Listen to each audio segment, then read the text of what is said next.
नमस्कार विद्यार्थियों। आज के वीडियो में हम ये देखेंगे कि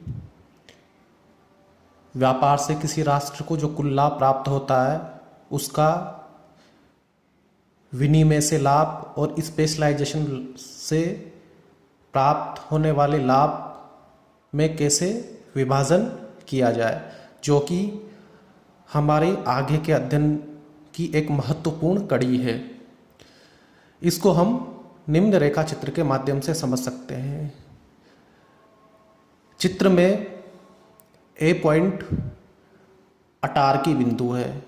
अटारकी बिंदु वह है जहां पर देश व्यापार से पूर्व उत्पादन और उपभोग कर रहा है। इस स्थिति में नेशन CIC1 पर है।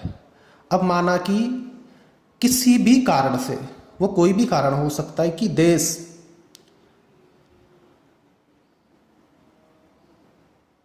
उत्पादन में परिवर्तन नहीं कर पाता, अर्थात वह अपने कंपैरेटिव एडवांटेज की वस्तु में स्पेशलाइजेशन नहीं कर पाता, परंतु अगर वो व्यापार में भागीदार होता है तब वह अपने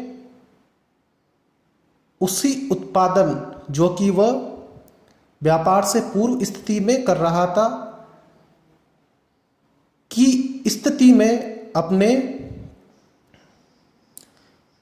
उपभोग में परिवर्तन करेगा। यह उपभोग में परिवर्तन टी बिंदु के माध्यम से दर्शाया गया है, जो कि अंतर्राष्ट्रीय व्यापार की रिलेटिव प्राइस लाइन पर है। इस स्थिति में नेशन 1 वस्तु X का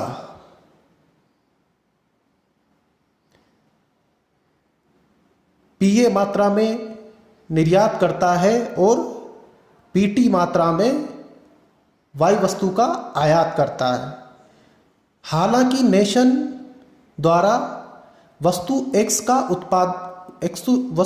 का उपभोग PA के बराबर घटा दिया गया है और वस्तु Y का उपभोग PT के बराबर बढ़ा दिया गया, परंतु फिर भी वह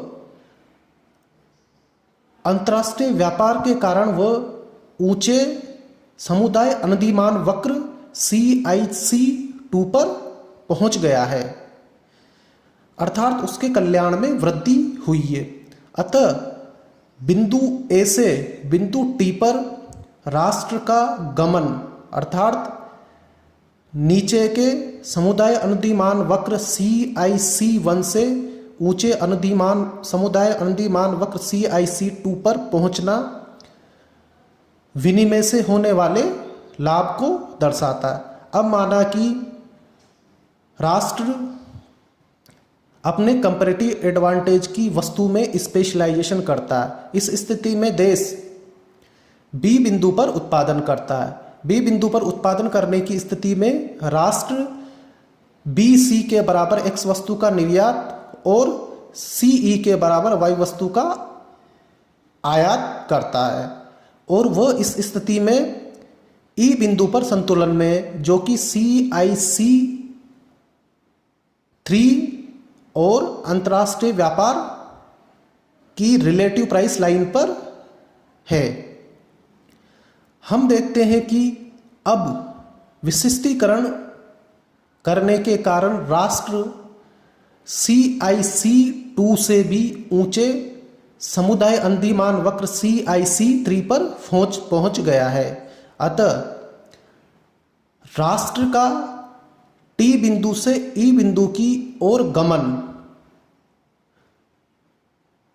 वस्तु के उत्पादन में, जो कि उसके कंपैरेटिव एडवांटेज की वस्तु है, में विशिष्टीकरण के प्राप्त करने के कारण हुआ है।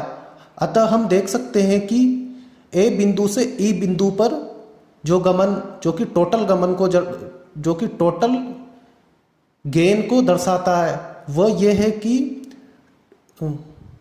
व्यापार के लाभ को दिखाता है, और इसको हमने दो भागों में विभाजित किया है। A बिंदु से T बिंदु की ओर मूवमेंट एक्सचेंज के कारण और टी बिंदु से ई बिंदु की और गमन मूवमेंट स्पेशलाइजेशन के कारण होता है। अतः व्यापार से दो प्रकार के लाभ कोई देश प्राप्त करता है। पहला है विनिमय के कारण, दूसरा है अपने कंपैरेटिव एडवांटेज की वस्तु के उत्पादन में स्पेशलाइजेशन के कारण। धन्यवाद।